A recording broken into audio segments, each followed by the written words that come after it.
ক্ষমতা দখলের পরে ফের নাম বদলের রাজনীতি বিজেপির। প্রকল্প থেকে ইন্দিরার নাম সরিয়ে দিল রাজস্থান সরকার।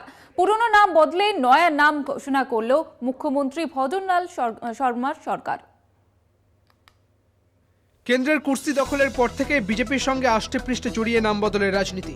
2014 সাল থেকে বিজেপি শাসিত রাজ্যগুলিতে একাধিক স্থানের নাম রাতারাতি পাল্টে দেওয়া হয়েছে, জানিয়ে বিরোধীদের কম আক্রমণের মুখে পড়তে হয়নি গেরুয়া শিবিরকে। এবার রাজস্থানেও ঢুকে পড়ল নাম বদলের রাজনীতি। বছরের শুরুতেই একটি প্রকল্প থেকে বাদ পড়ল ইন্দিরা গান্ধীর নাম। গত বছরের 3রা ডিসেম্বর বড়সড় পালাবদল হয়েছে রাজস্থানে।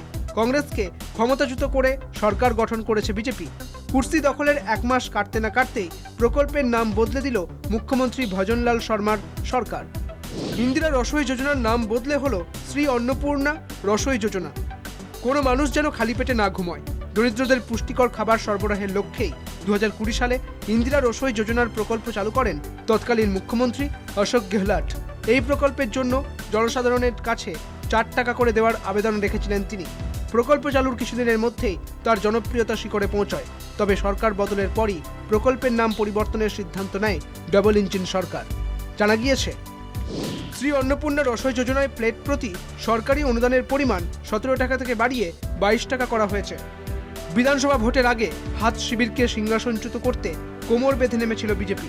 সেই উদ্দেশ্য সফল হয়েছে। এবার ক্ষমতা দখলের পর প্রকল্প থেকেও কংগ্রেসকে মুছে ফেলতে পদক্ষেপ ভজনলাল শর্মার সরকারের। কলকাতা টিভি।